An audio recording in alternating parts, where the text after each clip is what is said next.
باللہ من الشیطان اللعین الرجیم بسم اللہ الرحمن الرحیم الحمدللہ رب العالمین والصلاة والسلام علی اشرف الانبیاء والمرسلین سیدنا و مولانا ابی القاسم محمد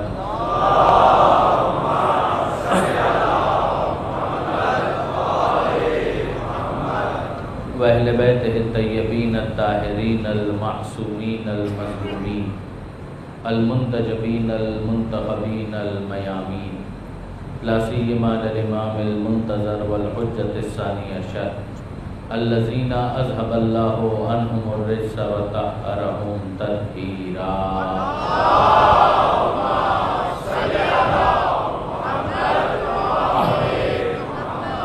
واللعنة الدائمة الباقية على أعدائهم أجمعين من يوم ظلمهم إلى قيام يوم الدين اللهم إنا نرغب إليك في دولة كريمة تعز بها الإسلام وأهله وتذل بها النفاق وأهله وتجعلنا فيها من الدعاة إلى طاعتك والقادة إلى سبيلك وترزقنا بها كرامة الدنيا والآخرة رب اشرح لي صدري ويسر لي أمري واحلل عقدة من لساني يفقهوا قولي واجعلني خالصا لوجهك الكريم يا الله صلوات على محمد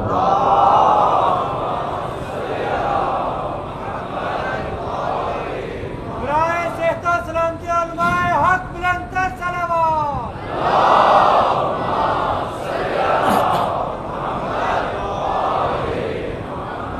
أما بعد فقد قال الله سبحانه وتعالى في القرآن الحكيم بسم الله الرحمن الرحيم لا تحسبن الذين قتلوا في سبيل الله أمواتا بل أحياء عند ربهم يرزقون صلوات على محمد وآله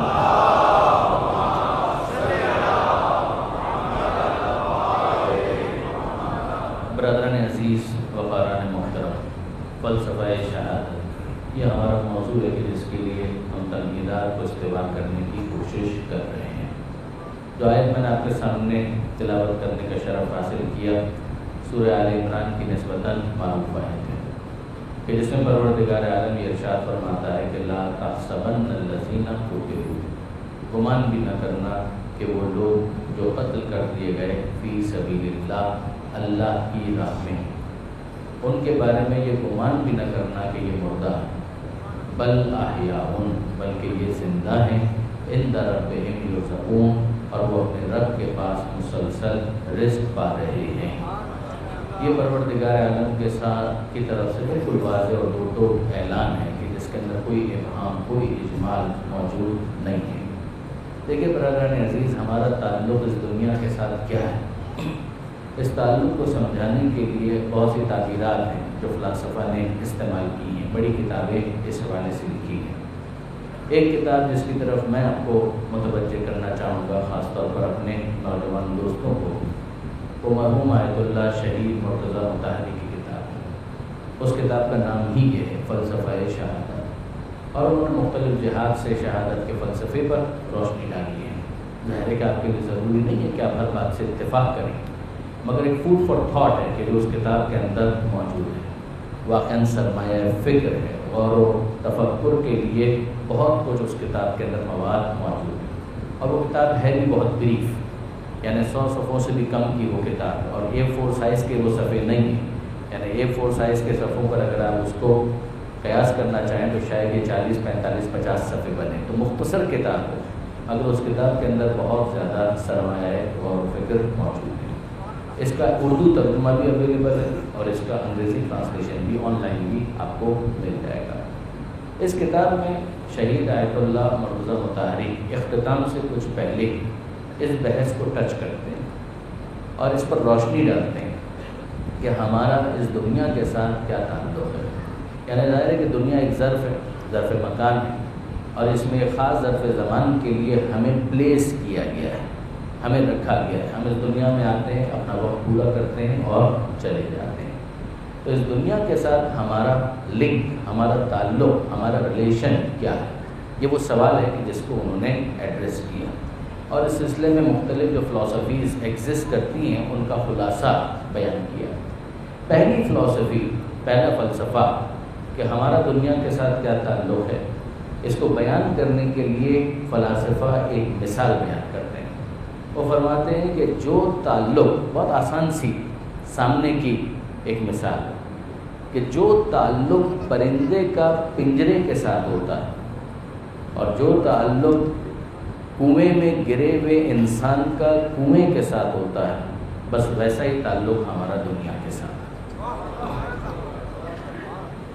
میں تکرار کرتا ہوں کہ جو تعلق، جیسے ایک طوطا ہے، اگر اس کو لے جا کر آپ پنجرے کے اندر بند کر دیں تو جو تعلق اس طوطے کا پنجرے کے ساتھ یا کسی اور پرندے کو آپ لے جا کر اس کے اندر بند کر دیں، ایکویریم آپ نے لے لیا اور اس کے اندر آپ نے مچھلیوں کو ڈال دیا، تو اس ایکویریم کی محدود فضا کے ساتھ اس مچھلی کا جو تعلق ہے، اس پنجرے کے ساتھ جو اس پرندے کا تعلق ہے، کنویں میں گرے ہوئے شخص کا جو کنویں کے ساتھ تعلق ہے، بس ویسا ہی تعلق ہمارا اس دنیا کے ساتھ ہے۔ آپ اگر غور کریں تو بظاہر یہ چیز بڑی فیسینیٹ کرتی ہے کہ ہاں یہ بات تو بڑی زبردست ہے، لیکن انصاف کی بات یہ ہے کہ اسلام اس کو ایگری نہیں کرتا۔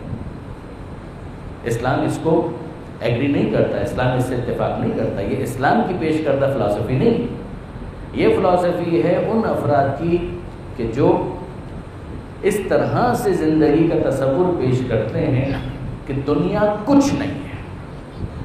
ظاہر ہے کہ آپ انصاف سے مجھے بتائیے، اس طوطے کو جب پنجرے کے اندر بند کر دیا تو اگر اسے کبھی موقع ملے اور وہ وہاں سے اڑ جائے تو کیا آپ اس کی مذمت کریں گے؟ وہ شخص کہ جس کو کنویں کے اندر گرا دیا گیا ہے، اگر اسے موقع ملے اور وہ کنویں سے باہر آ جائے تو کیا آپ اس کی مذمت کریں گے؟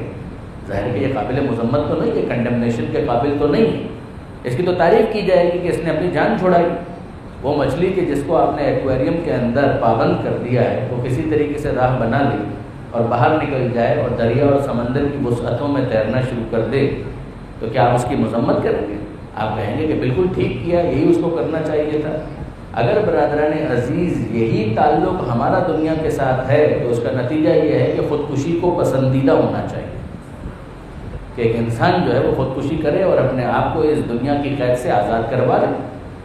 آپ نے پنجرے سے طوطے کو نکلنے کا موقع فراہم نہیں کیا، ورنہ وہ تو توڑنے کے لیے بےتاب ہے، وہ تو توڑنے کے لیے تڑپ رہا ہے، وہ تو بے چین ہے۔ اگر اس کے اختیار میں ہو تو وہ طوطا، وہ برڈ، وہ پرندہ اس کیج کو، اس پنجرے کو توڑے اور وہاں سے وہ اڑ جائے۔ اگر یہی فلسفی ہے ہماری دنیا کے ساتھ تعلق کی تو پھر برادران عزیز انصافاً ان لوگوں کو اپریشیٹ کرنا پڑے گا کہ جو خودکشی کرتے ہیں اور دنیا کی صعوبتوں سے اپنے آپ کو آزاد کر لیتے ہیں۔ یعنی اس بنیاد کے اوپر ہارا کاری کا ایک پورا کانسیپٹ موجود ہے جاپان میں اور دیگر ممالک کے اندر، جہاں پر خودکشی کو اپریشیٹ کیا جاتا ہے۔ وہ کہتے ہیں کہ بالکل ایسا ہی ہے، یعنی آخر میں پریشان ہو کر، بیمار ہو کر، اتنی زحمتیں برداشت کرنے کے بعد اگر مرنا ہی ہے اور مرنے کے بعد کچھ نہیں ہے تو پھر اس سے بہتر نہیں ہے کہ جو کام 10 سال کے بعد ہونے والا ہے، 50 سال کے بعد ہونے والا ہے، 70 سال کے بعد ہونے والا ہے، وہ ابھی کیوں نہ ہو جائے۔ اسی بنیاد پر مرسی کلنگ کو جسٹیفائی کیا گیا کہ اگر دم نکلنے میں تکلیف ہو رہی ہے تو اس کو ہٹاؤ اور اسے اس دنیا کی قید سے آزاد کر دو، تو پھر تو یہ تمام تر چیزیں جسٹیفائڈ ہوں گی۔ پھر تو ان سب کی جسٹیفیکیشن ہمارے پاس آ گئی کہ تعلق ہوا ہے جو طوطے کا پنجرے کے ساتھ تعلق ہے، ہم بھی اسی طریقے سے دنیا میں قید ہیں۔ جب جس کو موقع ملے وہ خودکشی کرے، سوئسائڈ کمٹ کرے اور اپنے آپ کو دنیا کی ان پابندیوں سے آزاد کروا لے۔ مگر یاد رکھیے گا برادران عزیز، اس اپروچ کا دوسرا نام ہے میدان حیات سے فرار اختیار کرنا۔ فرار وہ اختیار کرتا ہے جو فرار کا ماننے والا ہو، حیدر کرار کا ماننے والا کبھی فرار اختیار نہیں کرتا۔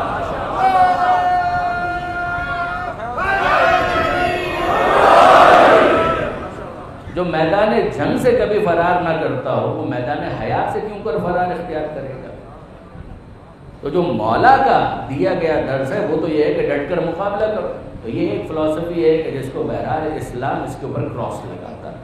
اسلام کہتا ہے کہ بظاہر کتنا ہی یہ فیسینیٹ کرے، کتنا ہی اچھا لگے، ذہن میں بہت زیادہ مزین ہو کر اس کا نقش بیٹھ رہا ہو، لیکن ہم اس کو قبول نہیں کرتے۔ اس کا نتیجہ یہ ہے کہ دنیا کچھ نہیں ہے اور دنیا کے آگے بھی کچھ نہیں ہے۔ جب دنیا کچھ نہیں ہے اور دنیا کے آگے بھی کچھ نہیں ہے تو پھر ہمیں قید کر دیا گیا ہے۔ جس کو موقع ملے وہ اس پرندے کی طرح سے اڑنے کی کوشش کرے کہ جس کو کبھی کسی موقع پر پنجرے کا دروازہ کھلا مل گیا اور اس نے اسکیپ کرنے کا فیصلہ کر لیا۔ ہم اس کی مذمت نہیں کرتے، مگر اگر کوئی خودکشی کرے وہ قابل مذمت ہے۔ یہ ایک کانسیپٹ ہے۔ اب آئیے دوسرا کانسیپٹ، یہ بالکل پولرائزیشن کی طرف ہے، 180 ڈگریز کے اوپر، یعنی یہ اس ایکسٹریم پر اور اب یہ دوسرا ایکسٹریم۔ آغا مطہری نے مولانا روم کے حوالے سے، اب ظاہر ہے کہ ان کی مثنوی بہت معروف، مولوی مانوی مثنوی مولانا روم، ان کے حوالے سے نقل کیا اور ایک مشہور فلاسفر کو کوٹ کیا، گریک فلاسفر جالینوس، کہ مولانا روم ان کو کوٹ کرتے ہیں اور وہ فرماتے ہیں کہ جالینوس کا یہ ماننا تھا کہ مجھے یہ زندگی اتنی پسند ہے، یہ زندگی مجھے اتنی عزیز ہے، it is so dear to me, کہ اگر مجھے اس طرح سے زندہ رہنے کا موقع ملے کہ نہ اس زندگی میں کوئی سکون ہو، نہ اس زندگی کے اندر کوئی آرام ہو، اس زندگی میں کوئی کمفرٹ نہ ہو، تو بھی میں زندہ رہنے کو پسند کرتا ہوں، میں موت کو ناپسند کرتا ہوں۔ جو میں نے آپ سے عرض کیا پولز اپارٹ، اس کے لیے خود انہوں نے ایک مثال دی۔ انہوں نے کہا کہ اگر مجھے اس طرح سے زندہ رہنے کا موقع ملے، توجہ کیجئے گا، کہ میرا پورا وجود خچر کے اندر ڈال دیا جائے، صرف میرا چہرہ باہر اور اس چہرے کے ذریعے سے مجھے سانس لینے کا موقع ملے اور مجھے اس طرح سے زندہ رہنے کا موقع ملے، اس طرح کی زندگی کو بھی میں موت پر ترجیح دیتا ہوں، پسند کرتا ہوں۔ آپ نے غور فرمایا؟ یعنی اس زندگی کے اندر کوئی لطف نہ ہو، کوئی مزہ نہ ہو، کوئی مقصد نہ ہو، کوئی ہدف نہ ہو، کوئی آبجیکٹو نہ ہو، کوئی کمفرٹ نہ ہو، ایسی زندگی ہو کہ جو سراسر عبرت بن جائے، مگر اس کے باوجود میں زندہ رہنے کو پسند کرتا ہوں، میں موت کو ناپسند کرتا ہوں، میں موت پر بہرحال اس کو ترجیح دیتا ہوں۔ کہاں وہ ایک فلسفی کہ جس کے اندر یہ کہا گیا کہ جناب علی سب کچھ موت ہے، پنجرے کے اندر جس طرح سے طوطے کو قید کر دیا گیا ہے اسی طرح سے تمہیں دنیا کے اندر قید کر دیا گیا ہے، بالآخر تم نے مر جانا ہے تو آج کیوں نہیں۔ اور کہاں یہ فلسفی کہ جس کے اندر بالکل دوسرے ایکسٹریم کے اوپر کہ موت کا مطلب ہے فنا، موت کا مطلب ہے ختم ہو جانا۔ جب موت خاتمے کا نام ہے اور زندگی بقا کا نام ہے تو پھر زندہ رہو، چاہے کسی طرح سے بھی تمہیں زندہ رہنے کا موقع ملے۔ سو مچ سو کہ آئی ریپیٹ کہ اگر پورا وجود خچر میں ڈال دیا جائے اور صرف سانس لینے کے لیے منہ باہر، تو اس طرح سے بھی اگر تمہیں زندہ رہنے کا موقع ملے تو ایسی زندگی کو بھی موت پر ترجیح دو۔ اسلام کس کو سیکنڈ کرتا ہے، اس کو یا اس کو؟ نہ اس کو نہ اس کو۔ اسلام نہ اس کو پسند کرتا ہے نہ اس کو پسند کرتا ہے۔ اس فلسفی کا نتیجہ کیا ہے؟ اس فلسفی کا نتیجہ یہ ہے کہ جناب علی دنیا کچھ نہیں ہے، اور اس فلسفی کا نتیجہ یہ ہے کہ دنیا سب کچھ ہے۔ ایک نے کہا دنیا کی کوئی حیثیت نہیں اور دوسرے نے کہا کہ دنیا سب کچھ ہے۔ اسلام کیا کہتا ہے؟ آغا مطہری نے واقعاً اس کو بڑا ایلوکوینٹلی ایکسپلین کیا۔ وہ فرماتے ہیں کہ اسلام کی نظر میں انسان کا دنیا سے وہی تعلق ہے جو ایک طالب علم کا اسکول کے ساتھ ہوتا ہے، جو ایک کسان کا کھیت کے ساتھ ہوتا ہے۔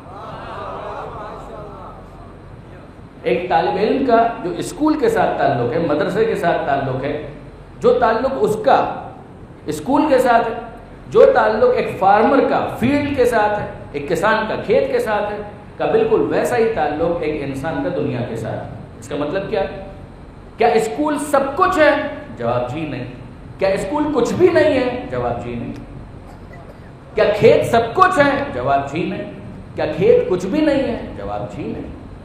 اسکول جاؤ ایک اچھے دن کی امید پر، کھیت میں کام کرو ایک اچھے دن کی امید پر۔ دیکھیے برادران عزیز، وہ بچہ جو اسکول جا رہا ہے، ہو سکتا ہے کہ ابتدا میں اسے اسکول جانا اچھا نہ لگے، جس طرح سے اس دنیا میں بچے کو آنا اچھا نہیں لگتا، جو کل بات بھی ہوئی کہ کہ وہ رو رہا ہے، گریہ کر رہا ہے، مگر اس کے تکامل کے لیے، اس کی تکمیل کے لیے، اس کی ترقی کے لیے ضروری ہے کہ وہ اس دنیا میں آئے، سانس لے. اسے اچھا نہیں لگ رہا، مگر لیٹر فیز میں وہ سمجھ جائے گا کہ اسے اس دنیا میں کیوں بھیجا گیا. بالکل اسی طریقے سے آپ جانتے ہیں ابتداءً بچوں کے لیے مشکل ہوتا ہے کہ اسکول کے اجنبی ماحول میں اپنے آپ کو ایڈجسٹ کریں. لہٰذا بہت سارے انسینٹیوز دیے جاتے ہیں، گیمز وہاں پہ رکھے جاتے ہیں، کھلونے رکھے جاتے ہیں، وہاں پر ان کے لیے مختلف چیزوں کو فراہم کیا جاتا ہے، ٹافیز رکھی جاتی ہیں جس کے ذریعے سے ان کو راغب کیا جا سکے کہ وہ یہاں پر اپنے آپ کو ایڈجسٹ کریں. مگر میں آپ سے سوال کرتا ہوں، ابتداءً جو ماں باپ بھیج رہے ہیں وہاں پر اسکول میں تو کیوں بھیج رہے ہیں؟ اور بعد میں لیٹر فیز کے اندر یہ بچہ بڑے ہونے کے بعد جب میچور ہو جاتا ہے تو یونیورسٹیز جانے کے لیے تیار ہو جاتا ہے، دوسرے شہر اور دوسرے ملک جانے کے لیے تیار ہو جاتا ہے. یہ کیوں تیار ہو جاتا ہے؟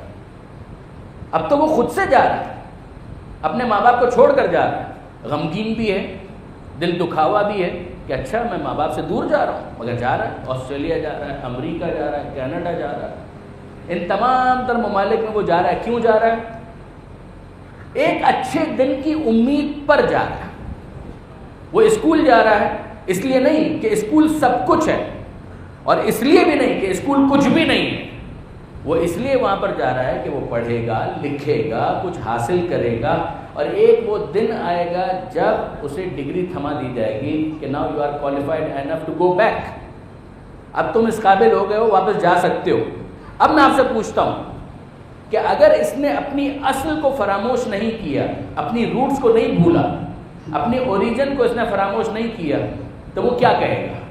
وہ یہی کہے گا کہ ہاں اسی دن کے انتظار میں تو میں یہاں پر تھا کہ مجھے سند ملے اور میں واپس جاؤں. اب جب وہ واپس جا رہا ہے تو ظاہر ہے کہ وہاں کے ماحول میں جب اس نے اتنا عرصہ گزارا ہے تو آپ انصاف سے مجھے بتائیے وہاں پر بھی کچھ نہ کچھ میلان قلبی انکلینیشن ڈیولپ تو ہو چکا ہے.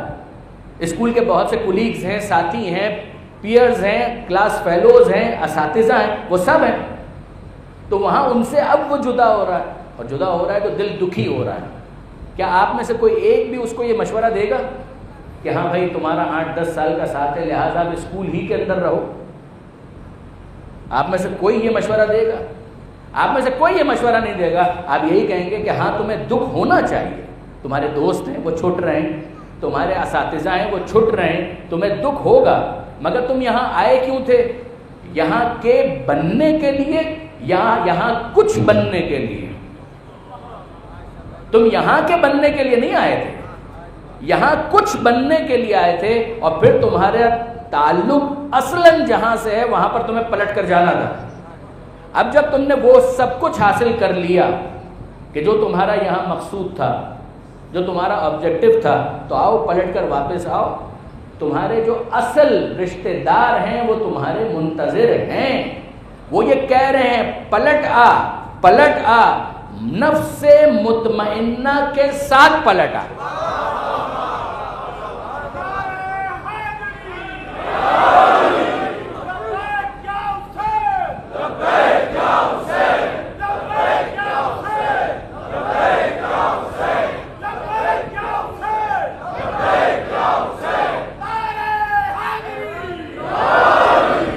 آپ نے غور فرمایا برادران عزیز؟ اب اس پوری فلسفی کے اندر کہاں پر یہ ساری بات ایڈجسٹ ہوتی ہے، فٹ ہوتی ہے کہ جس طریقے سے وہ اسکول میں جاتا ہے کچھ بننے کے لیے، وہ اسکول کا بننے کے لیے نہیں جاتا، اسکول میں کچھ بننے کے لیے جاتا ہے. اسی طریقے سے خدا نے دنیا میں بھیجا ہے دنیا کا بننے کے لیے نہیں، دنیا میں کچھ بننے کے لیے. یہ پروردگار عالم کا احسان ہے. جس طریقے سے اسکول کے اندر اساتذہ ہوتے ہیں، کتابیں ہوتی ہیں، اسی طرح سے دنیا میں بھی پروردگار عالم نے نبیوں کے ذریعے، اماموں کے ذریعے اساتذہ کا ایک سلسلہ بھی قائم کر دیا، کتاب بھی بھیج دی، اور پھر اس کے بعد کہا کہ اس کو پڑھتے جاؤ، وہ کچھ کرتے جاؤ جو تم سے ڈیمانڈڈ ہے، اور اس کا نتیجہ یہ ہوگا کہ دنیا میں تم کچھ ایسے بن جاؤ گے کہ جب یہاں سے پلٹو تو تمہارا نفس مطمئنہ بن چکا ہوگا. اب تمہارے نفس میں اضطراب نہیں ہوگا. اب جب تم یہاں سے جاؤ گے تو تمہارا دل مطمئن ہوگا. اب میں آپ سے پوچھتا ہوں اس پورے فلسفے کے اندر شہادت کہاں ہے؟ یہ تو نارمل ڈیتھ ہے کہ جس کے تحت ایک انسان چلا گیا. وہ شخص قابل مذمت ہے کہ جو اسکول جانے کے لیے تیار نہ ہو. وہ قابل مذمت ہے جو اسکول جائے، پاس ہو جائے اور واپس آنے کے لیے تیار نہ ہو، لیکن اب اس کے بعد وہ جو وقت مقررہ پر واپس آنے کے لیے تیار ہے وہ تو قابل تعریف ہے۔ شہید کس کو کہتے ہیں؟ شہید اس کو کہتے ہیں جسے پروردگار عالم نے ڈبل پروموشن دے کر جلدی پاس کر دیا۔ ایسے بھی تو ہوتے ہیں نا لائق طالب علم کہ جن کو وقت مقررہ سے بہت پہلے پروموٹ کر کے کہ یو آر ایکسٹرا بریلینٹ، تم ایکسٹرا جینیس ہو، تمہارے لیے ضروری نہیں ہے کہ تم 16 سال مکمل کرو پھر تمہیں میٹرک کی سند دی جائے، تم اس قابل ہو کو 13-14 سال ہی کے سن میں تمہیں اس قابل ڈکلیئر کر دیا جائے کہ تم آگے جا سکتے ہو۔ جس طریقے سے وہاں پر ڈبل پروموشن کا ایک پروسیجر ہوتا ہے، اسی طریقے سے اگر حالات ایسے ہو جائیں تو کسی کو موقع ملتا ہے کہ وہ شہادت کا تاج سر پہ سجائے اور پروردگار کی طرف سے ڈبل پروموشن حاصل کر لے۔ درود بھیجیے محمد و آل محمد۔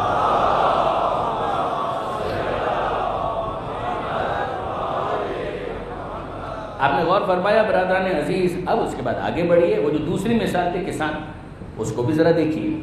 کسان زحمت برداشت کرتا ہے، کسان محنت کرتا ہے، وہ پسینہ بہا رہا ہے، اس کا پسینہ بہہ رہا ہے، وہ زحمت اٹھا رہا ہے، کھیت میں جاتا ہے، کام کرتا ہے۔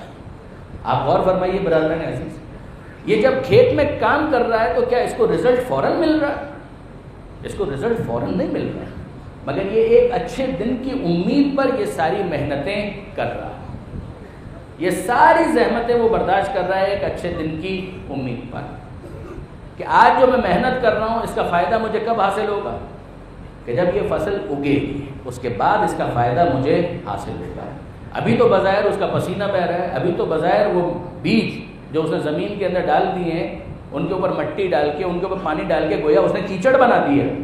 یعنی ہم جیسا اگر شہر کا رہنے والا ہے جو زراعت کے اصولوں سے واقف نہ ہو تو انصافاً وہ تو دیکھ کے یہ کہے گا کہ آپ کیا کر رہے ہیں، آپ تو اپنا سارا بیج خراب کر رہے ہیں، مگر وہ مسکرا کر کہے گا کہ آپ کو مستقبل کے بارے میں معلوم نہیں ہے، آپ اس وقت کو دیکھ رہے ہیں، میں مستقبل کو دیکھ رہا ہوں۔ تو آپ نے غور فرمایا جو ویژنری ہوتا ہے وہ آگے دیکھتا ہے، جو ویژنری ہوتا ہے وہ آگے دیکھتا ہے، وہ فقط حال پر اکتفا نہیں کرتا، وہ آگے دیکھ رہا ہوتا ہے۔ اب میں آپ سے سوال کرتا ہوں برادران عزیز، انصافاً مجھے بتائیے کہ اگر کوئی 10 سال آگے دیکھ رہا ہو تو وہ ویژنری ہے، اگر کوئی 20 سال آگے دیکھ رہا ہو تو بڑا ویژنری ہے، اگر کوئی 100 سال آگے دیکھ رہا ہو تو وہ تو لیڈر ہے، ویژنری ہے، ایسا ویژنری لیڈر کہ 100 سال آگے دیکھ رہا ہے۔ جو 100 سال آگے دیکھے وہ آپ کی نظر میں ویژنری ہے، اور جو دنیا کے آگے آخرت کو دیکھ رہا ہو اس کے بارے میں آپ کیا فرمائیں گے؟ ہاں البتہ یہ کون کرے گا؟ جو واقعاً آخرت پر ایمان رکھتا ہو، جس نے یہ طے کر لیا ہے کہ جو کچھ ہے یہ دنیا کی زندگی ہی ہے، تو پھر تو اس کا مطلب یہ ہے وہ دنیا کو آئسولیشن میں دیکھ رہا ہے، پھر وہ دنیا کو فرسٹ ایپیسوڈ کے طور پر نہیں دیکھ رہا، جس کا کنکلوڈنگ ایپیسوڈ پھر آخرت ہے۔ اگر وہ اس کو نہیں دیکھ رہا اور اس کو آئسولیشن میں دیکھ رہا ہے تو برادران عزیز پھر تو سیدھی سی بات ہے کہ بابر بعیش کوش کہ عالم دوبارہ نیز، کہ جتنی عیاشی کرنی ہے کرو، اس لیے کہ کوئی دوسری دنیا نہیں ہے، کوئی آخرت نہیں ہے، کوئی حساب کتاب نہیں ہے، پھر تو بالکل ٹھیک ہے۔ پھر اس کے بعد یقین جانیے نہ دین سمجھ میں آ سکتا ہے، نہ تقویٰ سمجھ میں آ سکتا ہے، کچھ سمجھ میں نہیں آ سکتا۔ قرآن مجید واضح طور پر کہتا ہے سورہ یونس کے اندر، ان الذین رضوا بالحیات الدنیا واطمأنوا بها، یقیناً وہ لوگ کہ جو راضی ہو چکے ہیں دنیا کی زندگی پر اور اسی پر مطمئن بیٹھے، بھائی ان کا دسترخوان رنگین ہو، ان کی اگر بیماری اگر ان کو تنگ کرے تو ان کے صحت کے لیے علاج مہیا ہو، ان کا دسترخوان رنگین ہو، ان کے عیش و عشرت کے سامان بہم فراہم کر دیے جائیں، ان کو کوئی پرابلم نہ ہو، ان کا بہترین گھر ہو، اور اس کے بعد وہ دنیا سے غافل ہیں، وہ اپنی ذمہ داریوں سے غافل ہیں، وہ آخرت سے غافل ہیں۔ پروردگار فرماتا ہے یہ وہ لوگ ہیں جو ہماری نشانیوں سے غافل ہو جاتے ہیں۔ رضوا بالحیات الدنیا، یہ دنیا کی زندگی پر راضی ہیں، واطمأنوا بها، فقط راضی نہیں ہے، مطمئن ہو کر بیٹھے ہوئے ہیں۔ ہماری نشانیاں ان آیاتنا غافلون، اور پھر اس کے بعد جو ہماری نشانیاں ہیں اس سے بھی غافل ہیں۔ یہ وہ افراد ہیں جو جہنم کا ایندھن ہے۔ ہاں وہ لوگ جو ایمان لاتے ہیں اور پھر اعمال صالحہ کو انجام دیتے ہیں۔ اعمال صالحہ کو انجام دینے میں زحمت ہے، غریب کی مدد کرنی ہے تو اپنی جیب کا بوجھ ہلکا کرنا پڑے گا، کہ میرا دسترخوان رنگین ہے مگر ساتھ ہی ساتھ کسی اور کا چولہا بھی جلے. اگر ایک انسان فجر کی نماز پڑھنا چاہتا ہے تو نیند کو قربان تو کرنا پڑے گا. یہ کون کرے گا؟ وہ شخص کے جو دنیا کو آئسولیشن میں دیکھ رہا ہے وہ قطعاً اس کے لیے تیار نہیں ہوگا. عزاداری کون کرے گا؟ میں حسین کا ماتم کیوں کروں اگر میں دنیا کو آئسولیشن میں دیکھ رہا ہوں؟ لیکن اگر یہ تصور ذہن میں ہے کہ اس دنیا کے بعد آخرت ہے، زہرا کو منہ دکھانا ہے، میں منزل مصائب سے دور ہوں. لیکن آپ غور فرمائیے کہ یہ وہ منزل ہوتی ہے کہ جہاں پر ایک انسان کے اندر احساس ذمہ داری ڈیولپ ہوتی ہے. پیغمبر اکرم ختمی مرتبت احمد مجتبی محمد مصطفیٰ صلی اللہ علیہ وآلہ وسلم، پیغمبر اکرم کا وہ فرمان جو بہت مشہور ہے اسی فلسفی کو ایکسپلین کرتا ہے. الدنیا مزرعۃ الآخرہ، کہ دنیا آخرت کی کھیتی ہے. اس کا مطلب ہی یہ ہے کہ یہ کھیت ہے دنیا کہ جہاں پر تم ہل چلاؤ، بیج بو، فصل اگانے کی کوشش کرو، ہارویسٹنگ کرو، تھریش آؤٹ کرنے کے بعد جو اینڈ پروڈکٹ ہے وہ تمہیں قیامت کے میدان میں ملے گی. یہی وہ چیز ہے جسے نہج البلاغہ میں مولا کائنات نے ایلوبریٹ کیا، ایکسپلین کیا. اور مولا یہ فرماتے ہیں، دیکھیے ایک شخص کو سنا وہ دنیا کی برائی کر رہا تھا. نہج البلاغہ کے اندر کلمات قصار، میں اپنے نوجوان دوستوں کے لیے عرض کر دوں، پہلا حصہ نہج البلاغہ کا خطبات، دوسرا حصہ مکتوبات، لیٹرز. پہلا سرمنز، دوسرے لیٹرز، اور پھر اس کے بعد تیسرا حصہ اقوال زرنی جو گولڈن ون لائنر جس کو آپ کہہ سکتے ہیں. اس کے اندر امیر المومنین کا یہ فرمان آپ کو ملے کہ کسی نے دنیا کی برائی کی تو امیر المومنین فرماتے ہیں ایھا الزام الدنیا، اے دنیا کی مذمت کرنے والے، انصاف سے بتا تجھے دنیا کی مذمت کرنے کا حق ہے یا دنیا کو تیری مذمت کرنے کا حق ہے؟ دنیا نے اپنا کون سا معاملہ تجھ سے ڈھکا چھپا رکھا ہے؟ یعنی اگر ایسا ہوتا کہ دنیا نے اپنا معاملہ حجاب میں رکھا ہوتا، تجھے نہ پتا ہوتا، تو یہ کہہ سکتا تھا کہ دنیا نے تجھے دھوکہ دیا. مگر دنیا نے تجھے کب دھوکہ دیا؟ دنیا نے حال کے آئینے میں تجھے تیرا مستقبل دکھلا دیا. یہ مولا کی تعبیرات، حال کے آئینے میں مستقبل کا آئینہ دکھلا دیا. یعنی میں آپ کی خدمت میں عرض کروں برادران عزیز، دھوکہ کس کو کہتے ہیں؟ کہ دنیا دھوکہ دیتی. دھوکہ کس کو کہتے ہیں؟ اگر کسی نے گڑھا کھودا ہو اور اسے خس و خاشاک سے پاٹ دیا، اس کے اوپر گھاس پھوس ڈال دی اور آپ وہاں سے گزر رہے ہیں اور آپ کو نظر نہیں آ رہا کہ یہاں پر گڑھا یا کھڈا موجود ہے اور آپ گر گئے، یقیناً یہ دھوکہ دیا گیا. یہ دھوکہ دیا گیا اس لیے کہ اس طرح کا امپریشن دیا گیا کہ زمین ہموار، جب وہاں سے گزرے تو وہاں پر تو خس و خاشاک تھے، ہم نے پاؤں رکھ دیا یہ سمجھتے ہوئے کہ ہموار زمین ہے، سطح ہموار نہیں تھی، ہم گرے اور اس گڑھے کے اندر ٹریپ ہو گئے. یہ دھوکہ دیا گیا. لیکن اب میں آپ سے پوچھتا ہوں برادران عزیز کہ ایک شخص وہاں سے گزر رہا ہے، گڑھے کے اوپر کوئی خس و خاشاک نہیں بلکہ الٹا وہاں پر بورڈ لگا ہوا ہے کہ یہاں آگے گڑھا موجود ہے، برائے مہربانی دیکھ کے چلیے.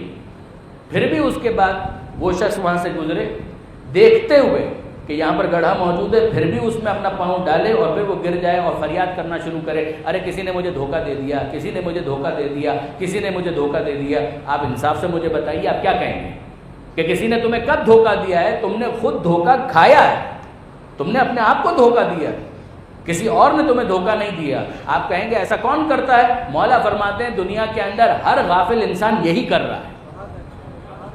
دنیا میں ہر غافل انسان یہی کر رہا ہے. مولا فرماتے ہیں دنیا نے اپنا معاملہ چھپا کر کب رکھا؟ دنیا نے اپنے آپ کو حجاب میں کب رکھا؟ خس و خاشاک سے پاٹ کر کب رکھا؟ کیا تم اپنی آنکھوں سے اپنے اجداد کی قبریں نہیں دیکھ رہے؟ ان قبروں کے آئینے میں تمہیں مستقبل میں تمہاری قبر کیوں نظر نہیں آتی؟ بہت توجہ کیجئے گا. یعنی یا تو ایسا ہونا کہ آج تک ہم نے کسی کو مرتے دیکھا ہی نہیں، تو پھر اس کے بعد ایک انسان کہے کیا ہو سکتا ہے کہ ہمیں موت نہ آئے. لیکن جب کہ ایسا نہیں، مولا فرماتے ہیں وہ وقت تھا کہ جب تم اپنے بیماروں کی دوا کا انتظام کرتے تھے، یہی تمہیں کرنا چاہیے تھا. مگر وہ وقت آیا کہ جب سارے انتظامات فیل ہو گئے اور تمہارا وارث تمہارے سامنے جان دے رہا تھا، تم اپنی آنکھوں کے سامنے اسے دم توڑتے ہوئے دیکھ رہے تھے. تمہاری ذمہ داری تھی کہ تم اس کے علاج کے لیے انتظام کرو، تم نے کیا. مگر واضح ہو گیا کہ اب اس کا وقت پورا ہو گیا اور اس کی روح پرواز کر گئی، تو تم نے اس کے جنازے کے آئینے میں اپنا جنازہ کیوں نہیں دیکھا؟ دنیا نے کب چھپا کر رکھا؟ تمہارے سامنے ایسے بزرگان موجود نہیں ہیں کہ جن کے سر کے بال سفید ہو چکے ہیں؟ یعنی واقعاً آئینے میں اگر میں دیکھتا ہوں اور مجھے بھی اپنی داڑھی کے چند بال سفید نظر آتے ہیں تو یہ اعلان خروج اور اعلان رحیل تو ہے۔ آپ غور فرمائیے برادران عزیز انصافاً کہ وہ جوان جو یہاں موجود ہیں جن کا کوئی ایک بال سفید نہیں، وہ ان بزرگوں کو دیکھ رہے ہیں کہ جن کے سر کے بال سفید ہو چکے، وہ کہ جن کی کمریں بالکل سیدھی ہیں، وہ ایسے بزرگان کو دیکھ رہے ہیں کہ جن کی کمر جھک چکی ہے، وہ کہ جن کے دانت سلامت ہیں، وہ ایسے احباب کو دیکھ رہے ہیں کہ وہ ڈھنگ سے کھا بھی نہیں سکتے، جو بالکل صحت مند ہے وہ بیمار کو دیکھ رہا ہے۔ مولا فرماتے ہیں کہ دنیا نے اپنا معاملہ کب چھپا کر رکھا تھا؟ دنیا نے اپنا معاملہ بالکل واضح کر دیا تھا۔ ان آئینوں میں تم اپنی شکل دیکھنا نہیں چاہتے، اس کا مطلب یہ ہے دنیا نے تمہیں دھوکہ دیا نہیں ہے، تم نے اپنے آپ کو دھوکہ دیا ہے۔ آپ نے غور فرمایا برادران عزیز؟ پھر مولا فرماتے ہیں کہ دنیا اگر مثبت نگاہ سے دیکھو تو یہی وہ دنیا ہے کہ جو ملائکہ کے اترنے کی جگہ ہے، یہی وہ دنیا ہے کہ جو سجدہ کرنے کی جگہ ہے۔ مولا پھر ایک تعبیر استعمال کرتے ہیں، مت جرو اولیاء اللہ، یہ دنیا اولیاء خدا کی تجارت کی جگہ ہے، ایک بزنس ہب ہے، ایک مارکیٹ پلیس ہے، ایک ایسی جگہ ہے کہ جہاں پر دکان لگائی جاتی ہے۔ دکان کیوں لگائی جاتی ہے؟ تاکہ تاجر کاروبار کرے اور اس منافع کو قیامت کے لیے ذخیرہ کر لے۔ وہ مزرعۃ الآخرہ، وہ پیغمبر اکرم کی تعبیر، یہ مولا کائنات کی تعبیر، مت جرو اولیاء اللہ، یہ دنیا اولیاء خدا کی تجارت گاہ ہے۔ یہ جب وہاں پہنچیں گے تو دنیا کو برا نہیں کہیں گے، دنیا کا شکریہ ادا کریں گے کہ یہ دنیا تھی کہ جس کی وجہ سے ہمیں یہ اپورچونٹی ملی، اور اس اپورچونٹی کو ہم نے کیپٹلائز کیا، اور جب کیپٹلائز کیا تو اس کا نتیجہ اس فائدے کی صورت میں ظاہر ہوا کہ جو جنت میں نعمتوں کی صورت میں ہمیں دیا گیا۔ درود بھیجیے محمد و آل محمد۔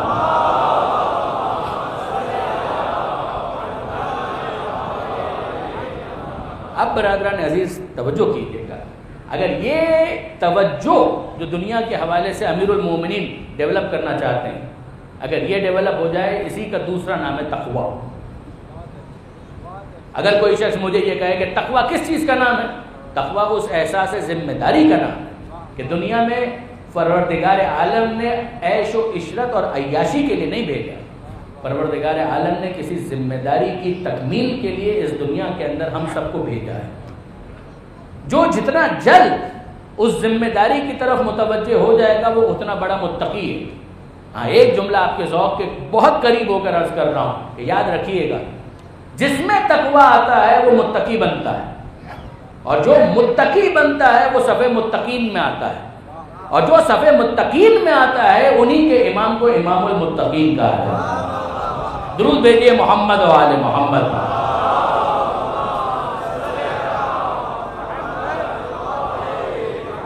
آپ نے غور فرمایا برادران عزیز؟ اب ذرا دیکھیے امیر المومن وہی نہج البلاغہ، جب مولا صفین کی جنگ سے واپس آ رہے، راستے میں ایک قبرستان نظر آیا، اور مولا کائنات نے اپنے ساتھیوں سمیت قبرستان کے ان مکینوں کو مخاطب کیا، خطاب امیر المومنین کا ہے۔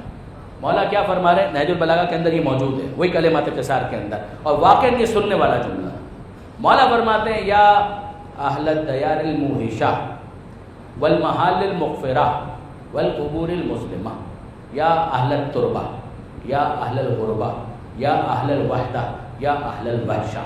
یہ خطاب ہے، ابھی مولا نے ایڈریس کیا ہے، یا اہل الدیار الموحشہ، اے ایسے گھروں میں رہنے والوں کہ جہاں پر کوئی انس نہیں ہے، والمحال المغفرہ، اے ایسے گھروں میں رہنے والوں کہ جہاں پر کوئی دوسرا رہنے کے لیے تیار نہیں ہوتا، والقبور المسلمہ، اے اندھیری قبروں میں رہنے والوں، یا اہل التربہ، اے خاک نشینوں، یا اہل الغربہ، اے غریب الوطن افراد، یا اہل الوحدہ، اے تنہا رہنے والوں، یا اہل الوحشہ، اے وحشت کی زندگی گزارنے والوں۔ یہاں تک خطاب ہے۔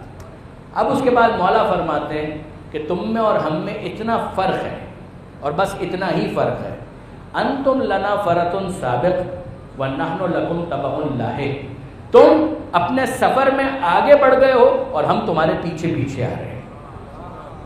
تم میں اور ہم میں اتنا فرق ہے. انتم لنا فرط سابق ونحن لکم تبع لاحق. تم اپنے سفر میں آگے بڑھ گئے ہو اور ہم تمہارے پیچھے پیچھے آ رہے ہیں. اچھا چھوڑو ان باتوں کو, سنو یہاں کی کیا خبر ہے یہ سنو. ہم تمہیں یہاں کی خبر دیتے ہیں. اما الدور فقط سکنت, وہ گھر جو تم چھوڑ کر گئے تھے وہ خالی نہیں ہے. وہ گھر جو تم چھوڑ کر گئے تھے وہ خالی نہیں ہے, ان میں دوسرے آ کر رہنے لگے. اما الازواج فقط نکحت, وہ جو تم شریک حیات چھوڑ کر گئے تھے وہ بھی اب تنہا نہیں ہیں, ان کے دوسرے نکاح ہو چکے. اما الاموال فقط قسمت, اور جو مال تم چھوڑ کر گئے تھے وہ بھی ویسے کا ویسا پڑا ہوا نہیں ہے, وہ بھی تقسیم ہو گیا. 3 چیزیں تھیں. اما الدور فقط سکنت, جو گھر تم چھوڑ کر گئے تھے ان میں دوسرے آ کر رہنے لگے. اما الازواج, جو شریک حیات تم چھوڑ کر گئے تھے فقط نکحت, وہ بھی اب تنہا نہیں ہے, ان کی دوسری شادیاں ہو چکی ہیں. اما الاموال, اور وہ مال جو تم چھوڑ کر گئے تھے فقط قسمت, وہ تقسیم کر دیا گیا. یہ 3 چیزیں تھیں, ان تینوں کے بارے میں نے بتا دیا.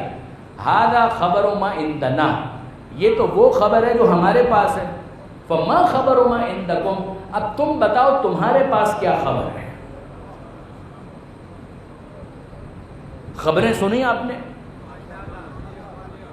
دیکھیے نیوز چینلز کے اوپر خبریں آتی ہیں, یہ پاکستان کی خبر ہے, یہ ہندوستان کی خبر ہے, یہ امریکہ کی خبر ہے, یہ رشیا کی خبر ہے.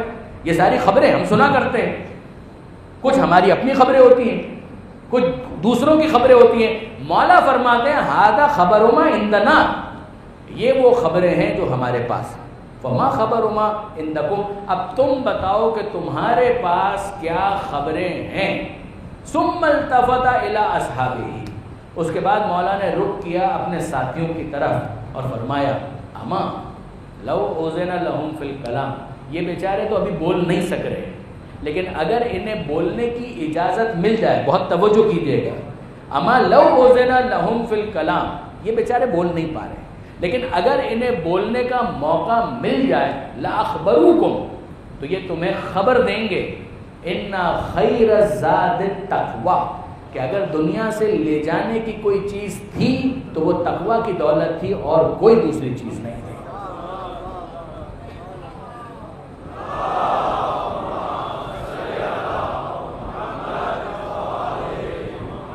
میں آپ کی پوری توجہات چاہتا ہوں, ذرا غور کیجیے. مولا کائنات نے اس میں 3 باتوں کا تذکرہ کیا ہے. گھر, نمبر 2 ازواج, اور نمبر 3 مال. اور پھر اس کے بعد کہا کہ ان میں سے کوئی بھی فارغ نہیں ہے, یہ سب کے سب کسی نہ کسی کے یوز میں آ چکے ہیں. اور پھر فرمایا کہ اگر ان کو بولنے کی اجازت مل جائے, تو اب تو یہ جا چکے ہیں نا اس دنیا سے, تو یہ تمہیں بتائیں گے کہ دنیا سے اگر کوئی لے جانے والی چیز تھی تو وہ تقوی کی دولت تھی, اس کے علاوہ اور کچھ نہیں. مولا کیا سمجھانا چاہ رہے ہیں میرے نوجوان دوست, خاص توجہ کریں. مولا کیا سمجھانا چاہ رہے ہیں؟ کیا مولا یہ کہنا چاہ رہے ہیں کہ دنیا میں رہتے ہوئے تمہیں گھر نہیں بنانا چاہیے؟ کیا مولا یہ کہنا چاہتے ہیں کہ دنیا میں رہتے ہوئے تمہیں شادی نہیں کرنا چاہیے؟ کیا مولا یہ کہنا چاہتے ہیں کہ دنیا میں رہتے ہوئے تمہیں مال نہیں کمانا چاہیے؟ ان میں سے کون سی چیز ایسی ہے کہ جو مولا کہنا چاہتے ہیں؟ برادران عزیز یاد رکھیے گا, نہ اسلام گھر بنانے کا مخالف ہے, نہ اسلام شادی کا مخالف ہے, نہ اسلام مال کمانے کا مخالف ہے. حلال سے گھر بنائیے, اسلام کو کوئی اعتراض نہیں, بلکہ اسلام تو تاکید کرتا ہے گھر بناؤ بھی گھر بساؤ بھی. اسلام تو تاکید کرتا ہے, تو یہ قابل مذمت تو نہیں ہو سکتا. حلال سے اگر کوئی گھر بنا رہا ہے اسلام کو کوئی اعتراض نہیں ہے. حلال سے کوئی گھر بسا رہا ہے اسلام کو کوئی اعتراض نہیں ہے. حلال سے کوئی مال کما رہا ہے اسلام کو کوئی اعتراض نہیں. اچھا چلیے ٹھیک ہے, ہم نے بنا لیا, ہم نے گھر بسا لیا, ہم نے مال کما لیا, اب اس کے بعد انتقال ہو گیا, تو اب کیا ہونا چاہیے؟ ورثہ کیا کریں مولا کے اس فرمان کو دیکھنے کے بعد؟ ارے مولا کہہ رہے ہیں کہ دیکھو ورثہ نے مال تقسیم کر لیا, دوسرے آ کر اس گھر میں رہنے لگے. تو مولا کیا سمجھانا چاہتے ہیں؟ مولا یہ کہنا چاہتے ہیں کہ ارے بے شرمو، وہ مرنے والا مر گیا اور تم پیچھے مال تقسیم کر رہے ہو، تم ان کے گھروں کے اندر رہنا شروع کر دیتے ہو، اور اگر کسی کی کوئی شریک حیات ہے تو پھر اسے دوسرے نکاح کا کوئی حق نہیں ہے. مولا کیا کہنا کیا چاہ رہے ہیں اس کے اندر؟ یہ میں آپ سے چاہتا ہوں کہ اس پر غور کیجیے. کیا مولا یہ کہنا چاہتے ہیں کہ اول تو مکان بننا نہیں چاہیے تھا، بن گیا تو مرنے والے کے مکان میں دوسروں کو رہنا نہیں چاہیے؟ اول تو مال کمانا نہیں چاہیے تھا، اگر کما لیا تو اسے تقسیم نہیں ہونا چاہیے تھا. اول تو شادی کرنی نہیں چاہیے تھی، اور اگر کر لی تو اگر شوہر کا انتقال ہو گیا تو بیوہ کو دوسری شادی کا حق نہیں ہے، عدت کے بعد بھی حق نہیں ہے. اور برعکس اگر بیوی کا انتقال ہو گیا تو پھر شوہر کو دوسرے نکاح کا حق نہیں. بس وہ پہلی بیوی کی یاد میں ہی مگن رہے. اسلام کہنا کیا چاہتا ہے؟ جبکہ ہمارے سامنے بالکل واضح دین کا پیغام موجود ہے. حلال سے مال بناؤ، حلال سے گھر بناؤ، حلال سے گھر بساؤ. اسلام کو کوئی اعتراض نہیں. انتقال ہو گیا، اب شریعت کیا کہتی ہے؟ آپ توضیح المسائل اٹھائیے اور کتاب المیراث پڑھیے. پہلا گروہ، اگر یہ نہ ہو تو دوسرا گروہ، اگر یہ نہ ہو تو تیسرا گروہ. مرنے والے کا مال اس ترتیب سے تقسیم ہوگا. اگر پہلے گروہ کے اندر ایک بھی فرد موجود ہے، ماں باپ اور اولاد، تو دوسرے گروہ کی باری نہیں آئے گی. دوسرے گروہ کا ایک بھی فرد موجود ہے تو تیسرے گروہ کی باری نہیں آئے گی. تو یہ کیا ہے؟ اس کی تو مولا مذمت کر رہے تھے. مولا تو فرما رہے تھے دیکھو تم گئے اس دنیا سے اور وہ تمہارے گھر میں آ کر رہنے لگے، تمہارا مال تقسیم ہو گیا، انہوں نے دوسری شادیاں کر لی. اے مولا آپ کہنا کیا چاہتے ہیں؟ جائیے. تو ہمارے پاس قرآن مجید کے اندر سورہ نساء کے اندر وہ آیتیں موجود ہیں جو میراث کی تقسیم کی تاکید کرتی ہیں اور بتاتی ہیں کہ میراث اس طرح سے تقسیم ہونی چاہیے. اور پھر پروردگار کہتا ہے خبردار اس کی خلاف ورزی مت کرنا ورنہ تم حدود خدا پر تجاوز کر رہے ہو، ٹرانسگریس کر رہے ہو. ارے ہمیں کوئی سمجھائے تو صحیح کہ ایک طرف مولا کائنات مذمت کر رہے ہیں، دوسری طرف اسلام یہ کہہ رہا ہے. خود مولا کے دوسرے فرامین کو ہم دیکھتے ہیں تو یہی ساری چیزیں نظر آتی ہیں. اب میں آپ سے پوچھتا ہوں، مجھے بتائیے خود مولا کائنات کا گھر تھا یا نہیں تھا؟ کیا مولا نے گھر بنایا یا نہیں بنایا؟ جواب بنایا. کیا مولا نے گھر بسایا یا نہیں بسایا؟ ارے ایسا گھر بسایا کہ ایسا کوئی دوسرا گھر نہیں ہو سکتا. کیا مولا نے مال کمایا یا بالکل نہیں کمایا؟ کما کے خرچ کر دیا دوسروں پر وہ الگ بات ہے، لیکن اگر کوئی یہ سمجھ رہا ہے کہ مولا نے نہیں کمایا، آپ کی غلط فہمی ہے.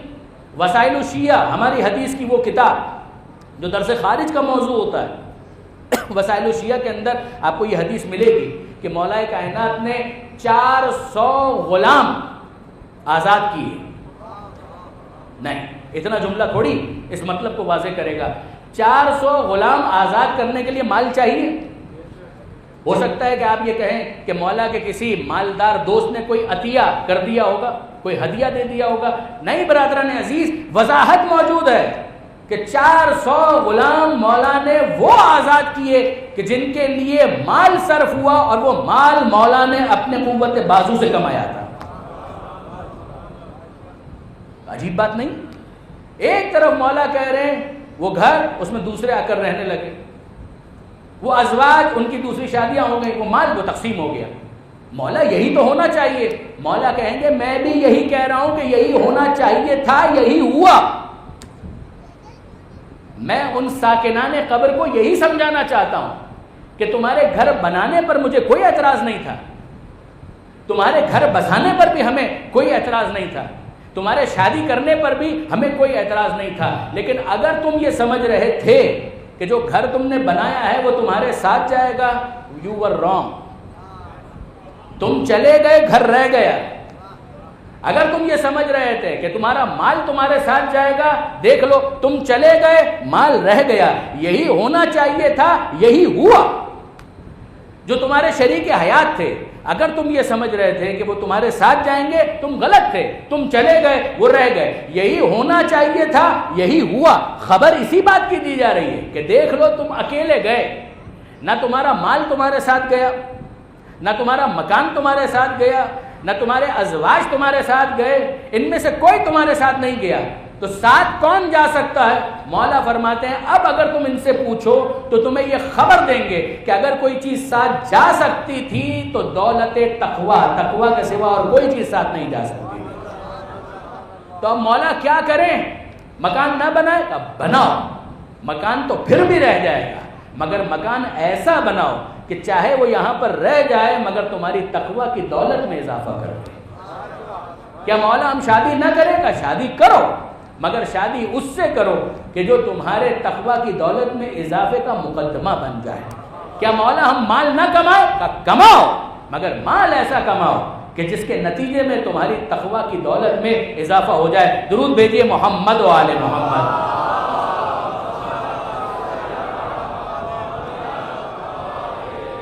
اب دیکھیے برادران عزیز، یہ تقریر کا آخری حصہ ہے. ایک مرتبہ درود بھیجیے گا محمد و آل محمد.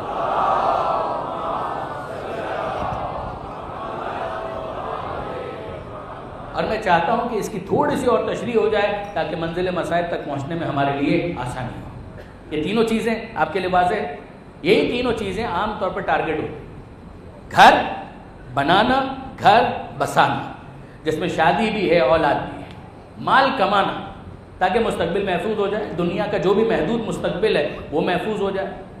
مولا فرماتے ہیں یہ تینوں چیزیں تم کرو مگر اس ڈھنگ سے، اس ڈھب سے کہ تمہارا گھر تمہارے لیے تقوی کا مقدمہ بن جائے، تمہارا مال تقوی کا باعث بن جائے، تمہارا شریک حیات تمہارے لیے تقوی کا باعث بن جائے. یہ تینوں چیزیں تمہارے پاس ہوں مگر تقوی کا مقدمہ بن کر. پھر ہم کہیں مولا پھر یہ ہمارے ساتھ جائیں گے؟ ساتھ پھر بھی نہیں جائیں گے مگر وہ تقوی تمہارے ساتھ جائے گا جو ان کے ذریعے سے حاصل ہوا ہے. گھر کے بارے میں آئیے. چھٹے امام جعفر صادق علیہ السلام.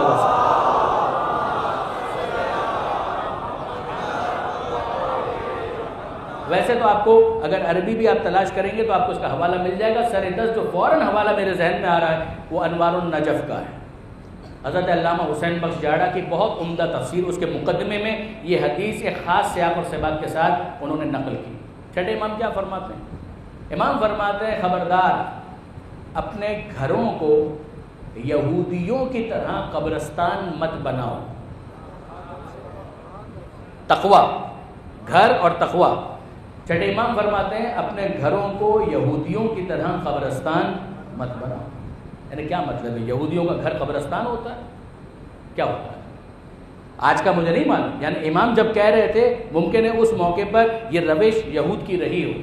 تو وجہ کیا تھی یہ کہنے کی؟ تو وجہ یہ تھی کہ یہود کی ساری عبادتیں سینگوگ میں، کہ جو عبادت ہوگی وہ اپنی عبادت گاہ میں کریں گے، گھر پہ نہیں کریں گے. اس کا قبرستان سے کیا تعلق ہے؟ کہ جس طریقے سے ایک مردہ قبر میں گیا تو اب اس کا نامہ عمل تو بند ہو گیا نا. اب تو ایصال ثواب ہو سکتا ہے یا کوئی صدقہ جاریہ اس نے کیا تھا وہ ہو سکتا ہے مگر کوئی نئی نماز تو وہ نہیں پڑھ سکتا، کوئی نئی عزاداری تو وہ نہیں کر سکتا، کوئی نیا روزہ تو وہ نہیں رکھ سکتا. غور فرمایا جس طریقے سے قبر میں جانے کے بعد ایک شخص کا نامہ اعمال بند ہو جاتا، کہ یہود کا طریقہ کار یہ تھا کہ جو عبادت کرنی ہے وہ سینگوگ میں، عبادت گاہ میں، بس جیسے ہی وہاں سے باہر آئے اور اپنے گھر کے اندر گئے اب عبادت کا کوئی کام گھر میں نہیں ہوگا. جس طرح سے قبر میں جانے کے بعد مردہ مزید کوئی عبادت نہیں کر سکتا، وہ گھر میں جانے کے بعد کوئی عبادت نہیں کر سکتے. چھٹے امام فرماتے ہیں خبردار اپنے گھروں کو یہود کی طرح قبرستان مت بناؤ. یعنی عبادتیں تمہاری مسجد اور امام باڑے میں بھی ہونی چاہیے، کچھ عبادتیں تمہارے گھر کے اندر بھی ہونی چاہیے. غور فرمائیے گا برادران عزیز. اچھا، اشفاق احمد صاحب مشہور ڈرامہ نگار، ناول نگار، انتقال فرما گئے. تصوف کی طرف کافی مائل تھے. ان کا ایک مرتبہ ٹی وی پر ایک ڈسکشن، ایک مذاکرہ آ رہا. انہوں نے ایک بہت پیاری بات کہی، وہ میں آپ کے ساتھ شیئر کرنا چاہتا ہوں گھر کے حوالے سے. وہ فرمانے لگے تمثیل، ایک تصوراتی مکالمہ. وہ کہنے لگے کہ بھائی ہم روز مسجد جاتے تھے نماز پڑھنے کے لیے، فجر کی نماز پڑھی، پھر ظہر کی نماز پڑھنے کے لیے گئے. اب ظاہر ان کے مسلک کے اعتبار سے عصر کے لیے الگ گئے، پھر مغرب کے لیے، پھر عشاء کے لیے. تو روز ہم اللہ کے گھر نماز پڑھنے جاتے تھے. توجہ کیجیے گا. تو ایک دن جب ہم فجر کے بعد مسجد سے باہر آنے لگے تو اللہ میاں نے ہمارا ہاتھ پکڑ لیا، ہمارا دامن تھام لیا اور کہا کہ روز تم آتے ہو تو چلے جاتے ہو، آج مجھے بھی اپنے ساتھ اپنے گھر لے چلو، آج ہم بھی تمہارے ساتھ تمہارے گھر چلتے ہیں۔ تو ہم نے کہا کہ نہیں پروردگار، تو اپنے گھر میں رہے، ہم آئیں گے، بھی ظہر کا وقت ہوگا تو ہم واپس آئیں گے، مگر تو اپنے گھر میں خوش، ہم اپنے گھر میں خوش، ہمارے گھر میں انٹر ہونے کی کوشش مت کر۔ وہ جو عبادت کرنی ہے وہ یہاں پر آ کر ہم کریں گے، تجھ سے ملاقات کر لیں گے، گاہے بگاہے آتے رہیں گے، 5 وقت تو آ ہی رہے ہیں، لیکن یہ کہ بہرحال ملاقات تو یہیں پر ہوگی، ہمارے گھر آنے کی کوشش مت کرنا۔ تو خدا اصرار کر رہا ہے کہ بھائی میں تمہارے ساتھ چلنا چاہتا ہوں، اور ہم کہہ رہے ہیں کہ نہیں پروردگار، وہاں پر ہم نے ایسا ماحول نہیں رکھا ہے کہ تجھے مہمان بنا سکیں۔ آپ نے غور فرمایا برادران عزیز کا، نہ وہاں پر تصویریں ایسی ہیں، نہ وہاں پر ٹی وی کا معاملہ ایسا ہے، نہ وہاں پر ہمارے انٹرنیٹ کا معاملہ ایسا ہے، نہ وہاں پر ہمارے میگزینز کا معاملہ ایسا ہے، نہ وہاں پر جو ماحول ہم نے رکھا ہے وہ ایسا ہے کہ ہم تجھے وہاں پر لے جا سکیں۔ تو آپ نے غور فرمایا کہ جب یہود کی طرح گھر قبرستان بن جاتے ہیں تو عبادتیں مسجد اور امام بارگاہ تک محدود ہو جاتی ہیں۔ انسان اللہ کو اپنے گھر میں آنے کی دعوت نہیں دے سکتا، امام زمانہ کو اپنا مہمان نہیں بنا سکتا، لیکن گھر بھی اگر ساتھ ساتھ اس قابل ہو تو پھر خدا کے بارے میں تو یہ تصور ہے، مگر زمانے کے امام کے بارے میں تو حقیقت ہے کہ گھر ایسا تو ہو کہ زمانے کے امام کو مہمان بنایا جا سکے۔ اب آپ دیکھیے علماء کرام سے آپ پوچھیے گا، واجب نمازیں جس طرح سے عزاداری کا معاملہ، یقین جانیے جو ہمارے بزرگان نے یہ رسم رکھی، بہت سوچ سمجھ کر رکھی، گھر کی مجلس کہ ایک مجلس ہے جو امام باڑے میں ہو رہی، مگر صرف امام باڑے ہی میں مجلس ہوگی؟ کہا کہ نہیں، جتنے مومنین ہیں ان کے گھر میں بھی مجلس ہونی چاہیے۔ کیا اسی اہتمام کے ساتھ؟ نہیں، کوئی ضروری نہیں، اگر گنجائش نہیں ہے تو کوئی ضروری نہیں، مگر اتنا تو ہو کہ آپ اپنے گھر کے فیملی ممبرز کے ساتھ بیٹھ جائیے، آپ کا اپنا بچہ جو ہے وہ ممبر پر جائے، کرسی کو ممبر بنائیے، آپ نیچے بیٹھ جائیے، آپ سامنے بنے، وہ ذاکر بنے، اور وہ کچھ تو بولے کہ جس سے اسے اندازہ ہو کہ یہ ذکر کی سعادت اسے مل رہی ہے، سماعت کی سعادت آپ کو مل رہی ہے۔ یقین جانیے برادران عزیز، یہ جو ہمارے بزرگوں نے رسم قائم کہ شب جمعہ مجلس ایک انفارمل وے کے اندر، گھر کے اندر ہی صحیح، اگر امام باڑے نہیں آ سکتے کوئی بات، اپنے گھروں کے اندر، مگر ایک ماحول بنانا، ماں بھی بیٹھی ہے، باپ بھی بیٹھا ہے، بچے پڑھ، کبھی ماں پڑھ رہی، کبھی باپ پڑھ، اور کوئی تکلف نہیں ہے۔ جب وہ نوحہ پڑھے تو آپ توقع نہ کریں کہ پہلے دن وہ ندیم سرور صاحب کے انداز میں پڑھے، ایسا نہیں۔ تربیت اسی چیز کا نام ہے کہ ماحول ایسا بنائیے کہ جہاں پر وہ اس طرف خود سے راغب ہو جائے۔ اگر یہ راغب ہو گیا تو نتیجہ کیا نکلے گا؟ آپ چلے جائیں گے اس دنیا سے، یہ رہ جائے گا، مگر اس کی تربیت سے حاصل ہونے والا تقویٰ آپ کے ساتھ ساتھ آپ کی قبر میں جائے گا۔ آپ نے غور فرمایا برادران عزیز، مسجد واجب نماز، علماء کرام سے آپ پوچھئے گا، واجب نماز مسجد میں پڑھنے کا ثواب زیادہ ہے، مستحب نماز مسجد میں پڑھنے کا ثواب زیادہ نہیں ہے، گھر میں پڑھنے کا ثواب زیادہ ہے۔ نماز شب اگر آپ مسجد میں پڑھیں اتنا ثواب نہیں، نماز شب اگر آپ گھر میں پڑھیں ثواب زیادہ ہے۔ کیوں؟ یہ مستحب نماز نافلہ کا جتنا مستحب نمازوں کو انسان گھر میں پڑھے ثواب زیادہ ہے۔ وجہ کیا ہے؟ ایک تو ثواب ملے گا، وہ تو اپنی جگہ پر، مگر برادران عزیز اس کا ایک نتیجہ ہے کہ جب آپ مصلی بچھائیں گے اور اس پر کھڑے ہوں گے تو آپ کا چھوٹا بچہ آپ کو دیکھ کر آپ کے برابر میں آ کر کھڑا ہو جائے گا، کھڑا ہو جائے گا۔ جب آپ سجدہ کریں گے وہ بھی سجدہ کرے گا، جب آپ وضو کریں گے وہ بھی وضو کرے گا۔ اس کا وضو آپ کے جیسا پرفیکٹ نہیں ہوگا، مگر اس موقع پر اس کو ڈانٹنے کی ضرورت نہیں ہے، اس موقع پر مسکرانے کی ضرورت ہے، اس موقع پر پیٹھ تھپ تھپانے کی ضرورت ہے کہ آج اگر آپ کو دیکھ کر ناقص وضو کر رہا ہے تو کل آپ سے بہتر وضو کرنا سیکھ جائے گا۔ اگر آج آپ کو دیکھ کر وہ سجدے میں جا رہا ہے، کوشش کر رہا ہے، اس کو نہیں معلوم ہے کہ مصلی کیا ہوتا ہے، اسے نہیں معلوم سجدہ گاہ کیا ہے، لیکن اگر وہ آپ کو دیکھ کر آج سجدے میں جا رہا ہے تو کل وہ دن آئے گا کہ وہ آپ سے بہتر نمازی بھی بنے گا، آپ سے بہتر ماتمی بھی بنے گا۔ یہ ماحول اگر گھر میں بن جائے تو یقین جانیے کہ باہر وہ سارے فساد ہمیں نظر نہ آئے کہ نمازی ہے اور یہ ماتمی ہے. جب ماں باپ کو نماز پڑھتے ہوئے بھی دیکھا اور ماتم کرتے ہوئے بھی دیکھا تو وہ ایک ہی وقت میں نمازی بھی ہوگا اور حسین کا ماتمی بھی ہوگا. درود بھیجیے محمد و آل محمد.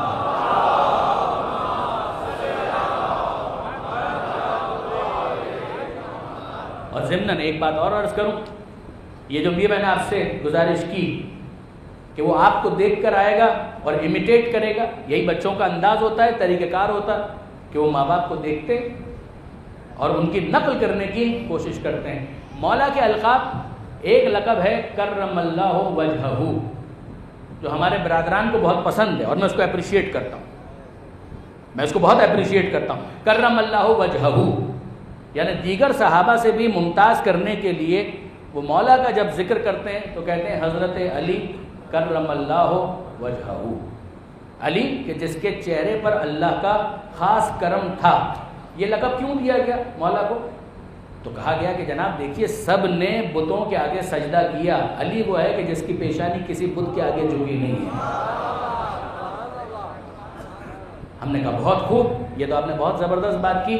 تو علی کی پیشانی کبھی نہیں جھکی بت کے سامنے؟ کہا کبھی نہیں جھکی. کہا نہیں جوانی کی میں بات نہیں کر رہا, مجھے بچپن کا بتائیے. کہا بچپن میں بھی نہیں جھکی.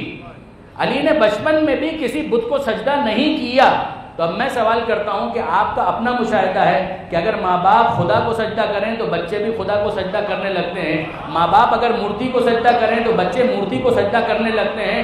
آپ کا یہ اعلان کرنا کہ کرم اللہ وجہہ, اللہ کا کرم خاص ہے علی کے چہرے پر, یہ علی کے موحد ہونے سے زیادہ ابو طالب کے ایک خدا کو ماننے کی دلیل ہے.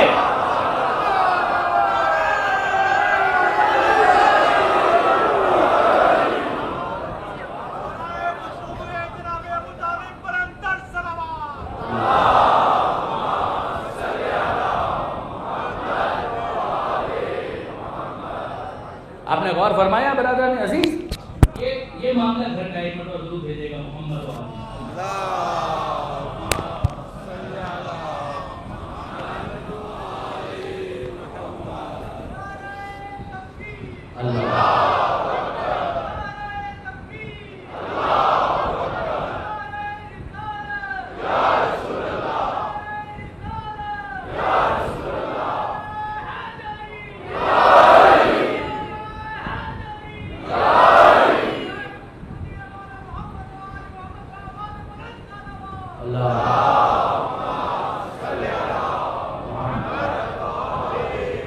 آپ نے غور فرمایا. تو تین ہی چیزیں تھیں, گھر بنانا, گھر بسانا اور مال کمانا. یہ گھر کے بارے میں. اور دوسرا گھر بسانے کے لیے مال ہوگا تو گھر بسائیں گے, اتنا تو ہو کہ بیوی بچوں کا خرچہ اٹھا سکیں. اب میں آپ سے پوچھتا ہوں کیا مال اسلام کی نظر میں مذموم ہے؟ قطعاً نہیں. اگر مال نہ ہو تو دین کا کام بھی نہیں ہو سکتا. یاد رکھیے گا برادران عزیز, بس ایک جملے میں عرض کرتا ہوں, مال کا ہونا برا نہیں ہے. پروردگار مال کے بعد یہ دیکھنا چاہتا ہے کہ کون قارون بن کر ناکام ہو جاتا ہے اور کون خدیجہ بن کر کامیاب ہو جاتا ہے.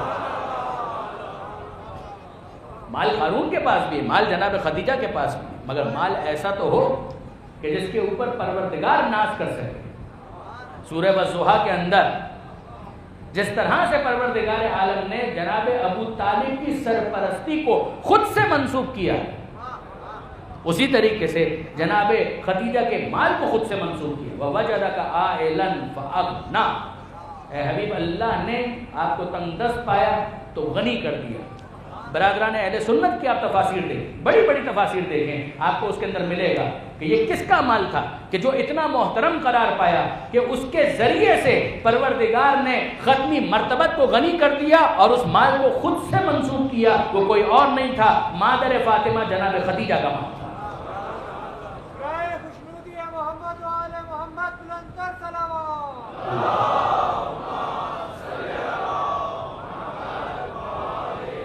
آپ نے غور فرمایا برادران عزیز, گھر بنانا, گھر بسانا مال کے ذریعے, شریک حیات کے ذریعے سے. شریک حیات وہ گھر جو آئیڈیل گھر, علی و زہرا کا گھر. جب مولا کائنات کی تزویج ہوئی ہے, شادی ہوئی ہے جناب خاتون جنت کے ساتھ, سیدہ عالم کے ساتھ, اس کے بعد پیغمبر اکرم نے ایک سوال کیا. عام طور پر کوئی خسر اپنے داماد سے یہ سوال نہیں کر سکتا، لیکن یقین جانیے کہ جب خسر منزل رسالت پر ہو اور داماد منزل امامت پر ہو تو یہ سوال بھی سجتا ہے اور یہ جواب بھی سوٹ کرتا ہے. پیغمبر اکرم سوال کرتے ہیں، یا علی کیف وجدت فاطمہ، اے علی یہ بتاؤ کہ تم نے فاطمہ کو کیسا پایا. کیف وجدت فاطمہ، تم نے سیدہ کو کیسا پایا. مولا کا جواب سنیے. مولا فرماتے ہیں، اے اللہ کے رسول، نعم العون للعبادہ، میں نے زہرا کو عبادت کے لیے بہترین مددگار پایا. بیوی ہو تو ایسی کہ جو عبادت کے لیے معاون اور مددگار بن جائے. برادران عزیز، میں عرض کرنا چاہ رہا تھا آپ کی خدمت میں کچھ اور تفاصیل، مگر اب دامن وقت میں بالکل گنجائش نہیں. 5-7 منٹ کے اندر مجھے اپنی بات کو مکمل کرنا ہے. آج خاص طور پر جس شہید کا تذکرہ ہمیں کرنا ہے، جناب حر کا تو تذکرہ کرنا ہی ہے، مگر ایک اور شہید جناب زہیر ابن قین. میں عام طور پر جناب حر کا جب بیان ہوتا ہے تو جناب زہیر کا بھی تذکرہ کرتا ہوں. یہ ہمیشہ یاد رکھیے گا کہ کربلا میں جناب حر کی ایک خاص حیثیت تھی جس کی وجہ سے ان کا ذکر نمایاں ہوا اور ہونا بھی چاہیے تھا. لیکن دوسری طرف اگر آپ دیکھیں تو زہیر ابن قین کانا یعد عثمانیًا، جناب زہیر کو مخالف تصور کیا جاتا. یہ زہیر ابن قین زوجہ تقوی کا مقدمہ ذہن میں رکھیے گا.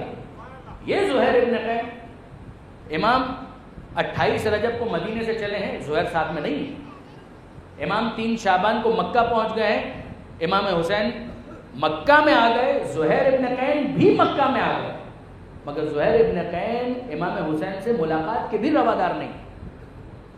وہ زہیر ابن قین جو بعد میں شہید کربلا قرار پائے، وہ حسین سے ملاقات نہیں کرنا چاہتے تھے. امام حسین نے حج کو عمرے سے تبدیل کیا، 8 ذی الحجہ کو نکل گئے. جناب زہیر ابن قین نے حج مکمل کیا، امام حسین کے ساتھ مکہ سے نہیں نکلے.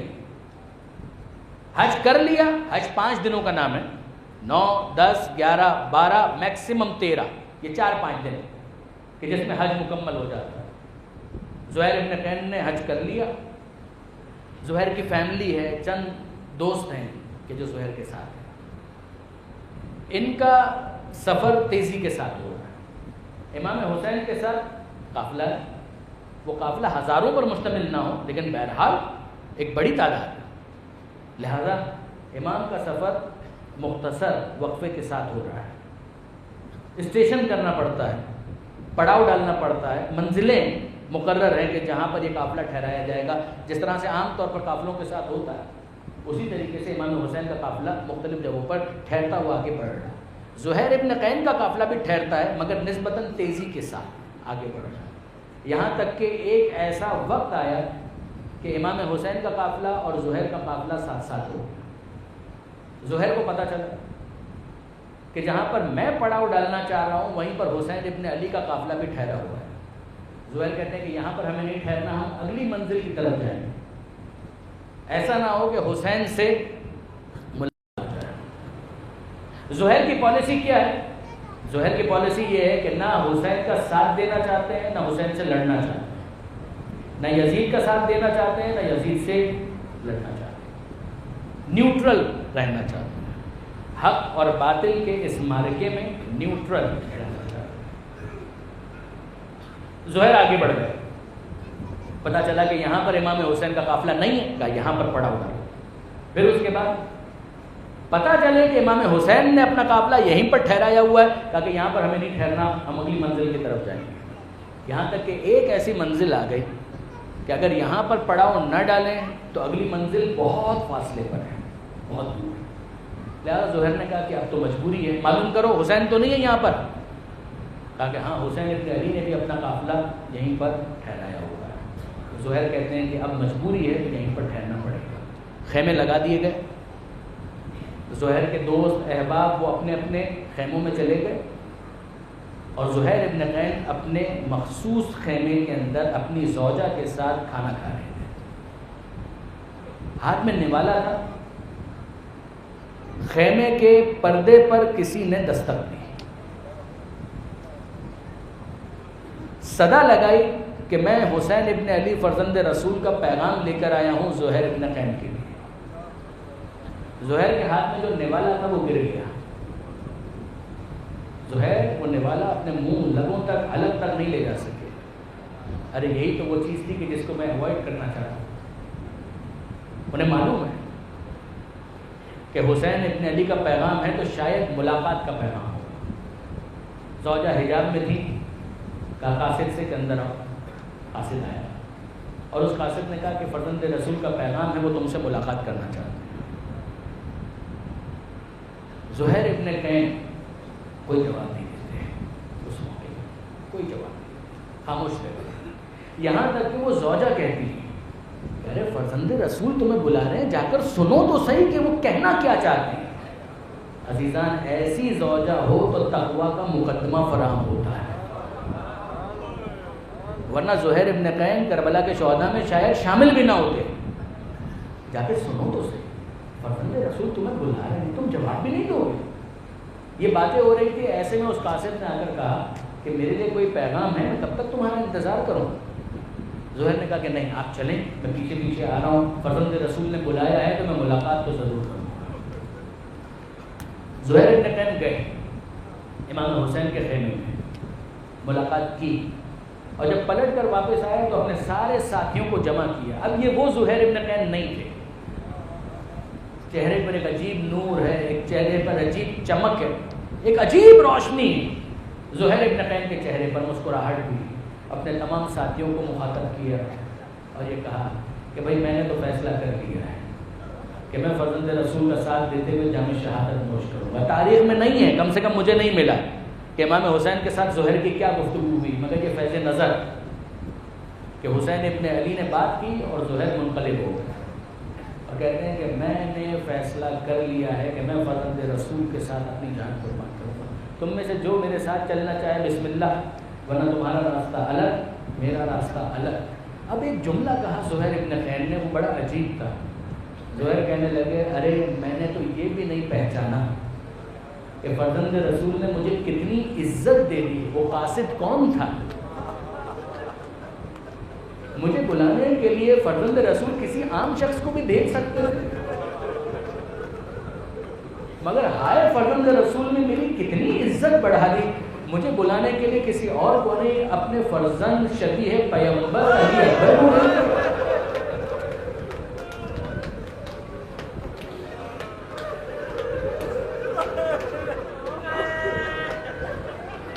کسی عام شخص کو بھیج دیا ہوتا تب بھی میں چلا جاتا۔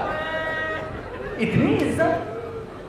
برادران عزیز، آپ زہیر ابن قین کا کربلا میں جہاد پڑھیں، شہدائے کربلا علامہ سید علی نقوی صاحب کی بہترین کتاب ہے، اس میں حالات شہداء آپ کو ملیں گے، کافی تفصیل کے ساتھ ملیں گے۔ زہیر ابن قین نے کربلا میں بہت مصروف دن گزارا ہے، کربلا کے باقی شہداء کا جہاد بھی بہت زبردست ہے، مگر زہیر ابن قین کئی مقامات پر آپ کو نظر آئیں گے۔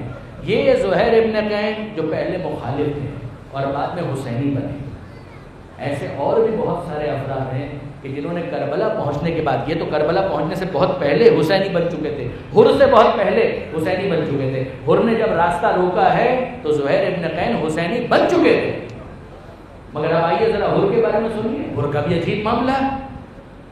ہر کیا دل میں کہیں کسی گوشے میں مودت اہل بیت موجود ہے؟ جواب جی ہاں بالکل ہے، مگر کیا وہ اتنی پختہ ہے کہ اس کے بعد یزید سے فاصلہ اختیار کیا جا سکے؟ جواب جی نہیں۔ کیفیت وہی ہے کہ کچھ ایسا معاملہ ہو جائے کہ رحمان بھی راضی ہو جائے اور شیطان سے بھی بگاڑنا نہ پڑے۔ یہی پالیسی جناب ہر کی ہے۔ آپ غور کیجیے گا، راستے میں جناب ہر نے جب راستہ روکا ہے، نماز کا وقت آیا ہے، تو امام حسین نے نماز کی تیاری کی ہے اور ہر سے کہا اگر تم چاہو تو اپنے لشکر کے ساتھ الگ نماز پڑھو۔ کہا کہ نہیں فرزند رسول، نماز تو آپ کے پیچھے ہی پڑھے، نماز تو آپ کے پیچھے ہی پڑھے، راستہ روکا ہے مگر نماز آپ کے پیچھے پڑھے۔ تو کہیں نہ کہیں کوئی رمق موجود تو ہے، کہیں نہ کہیں کوئی چنگاری موجود تو ہے، مگر وہ شعلہ کب بنتی ہے؟ میں آپ سے کیسے عرض کروں، جب ہر نے امام حسین کا راستہ روکا اور وہ وقت آ گیا کہ اب میں آپ کو آگے نہیں بڑھنے دوں گا، تو آپ جانتے ہیں نا کہ ہر نے آگے بڑھ کر امام کی لجام فرض پر ہاتھ ڈالا اور کہا فرزند رسول یہاں سے آپ آگے نہیں بڑھ سکتے. تو امام حسین نے کیا کہا ہے؟ اے حر سکلت کا امک یا حر، اے حر تیری ماں تیرے ماتم میں بیٹھے. مذمت کے لیے بہت سخت جملہ ہوتا ہے عربی ادب کے اندر، بہت سخت جملہ، تیری ماں تیرے ماتم میں بیٹھے. حر نے کیا کہا؟ حر کا جملہ بتا رہا ہے کہ حر کے دل میں کہیں نہ کہیں مودت اہل بیت موجود ہے. حر کہتا ہے فرزند رسول آپ نے تو میری ماں کا نام لے لیا، کوئی اور ہوتا تو شاید میں ٹٹ فار ٹیٹ اسی طرح سے جواب دیتا، مگر فرزند رسول آپ کی ماں تو وہ ہے کہ جس کا نام میں بغیر وضو کے اپنی زبان سے ادا ہی نہیں کر سکتا. میری تو یہ مجال نہیں، میری تو یہ ہمت نہیں کہ میں سیدہ عالم کا نام بھی لوں. عزیزان، حر کا جب قافلہ امام حسین سے ملاقات کر رہا تھا، آپ جانتے ہیں سب کے سب پیاسے تھے، مرنے کے قریب تھے، اور امام حسین نے وہ سارا پانی ان کو پلا دیا سب کو. یہ کردار کی عظمت اور کردار کی بلندی ہے. اگر فرزند رسول نے وہ سارا پانی اپنے اسٹاک میں رکھا ہوتا تو آپ جانتے ہیں کہ پیاس کافی مؤخر ہو سکتی تھی. حسین ابن علی دیکھ رہے تھے کہ مستقبل میں کیا ہونے والا ہے، مگر اس کے باوجود کہ ان سب کو سیراب کرو، صرف ان سپاہیوں کو نہیں، ان کے جانوروں کو بھی سیراب کرو، ان کے گھوڑوں کو بھی سیراب کرو. ان جانوروں کا کیا قصور ہے؟ ان سب کو پانی پلایا گیا. پانی پلایا گیا اور پھر اس کے بعد کربلا میں 2 محرم کو جب پہنچے، 3، 4، 5، 6 یہاں تک کہ 7 کو پانی بند کر دیا گیا. عاشور کا دن آ گیا. اب آپ مجھے بتائیے حر کے دل سے کوئی پوچھے اس کے دل پر کیا بیت رہی ہے جب وہ حسینی خیموں سے بچوں کی العطش کی صدائیں سنتا ہے. سکینہ پکار رہی ہے، ہائے میں پیاس سے مری جا رہی ہوں. بچوں کی صدائیں العطش آ رہی ہے. حسین کے دل پر کیا گزر رہی ہے کسی کو معلوم نہیں ہے، مگر یہ معاملہ اس وقت کھلا کہ جب عاشور کا دن آیا اور حر نے فیصلہ کیا کہ اب میں اس ظالم قافلے کے ساتھ مزید نہیں رہ سکتا. ایک مرتبہ وہ آیا عمر سعد کے پاس اور آ کر یہ کہا کہ عمر صاحب کیا واقعی جنگ ہوگی؟ کہا کہ ایسی جنگ ہوگی کہ جس کے نتیجے میں سب کٹ کٹ کے گرتے ہوئے نظر آئیں گے. حر نے کہا کہ کیا صلح کی کوئی صورت نہیں ہو سکتی؟ کہا کہ میں کیا کروں، امیر نہیں مانتا. یہ ضمیر کی شکست کا اعلان ہے عمر صاحب کی طرف سے کہ امیر نہیں مانتا. حر ابن زید ریاحی اس وقت کچھ نہیں کہتے. بعض علماء یہ فرماتے ہیں، علامہ اظہر حسن زیدی خاص طور پر اس کو ہائی لائٹ کرتے ہیں کہ حر نے کسی سے تذکرہ کیا کہ میں نے فیصلہ کر لیا کہ میں جاؤں گا حسین ابن علی کی طرف. تو اس موقع پر کسی نے کہا تجھے معلوم ہے تو کتنا بڑا گنہگار ہے، نہ یزید تجھے معاف کرے گا اور نہ حسین تجھے معاف کریں گے. اگر تو چلا گیا تو یزید معاف نہیں کرے گا، اور اگر وہاں گیا معافی مانگنے کے لیے تو اتنا بڑا مجرم حسین تجھے معاف کریں گے. یزید نے کہا کہ بہرحال میں حسین کے پاس ضرور جاؤں گا. یہ کریم ابن کریم ہے، یہ علی الزہرا کا بیٹا ہے، یہ محمد مصطفیٰ کا وارث ہے. علامہ اظہر حسن زیدی صاحب کے الفاظ میں آپ کے سامنے عرض کر رہا ہوں کہ حر نے کام کیا، گھوڑے پر نہیں آئے، پیدل آئے. اور پیدل آئے اور جیسے جیسے سامنے والوں کا قافلہ، حسینی قافلہ نظر آ رہا ہے، خیمے نظر آ رہے ہیں، ایک کام کیا، اپنے ہاتھوں کو اپنے رومال سے باندھا.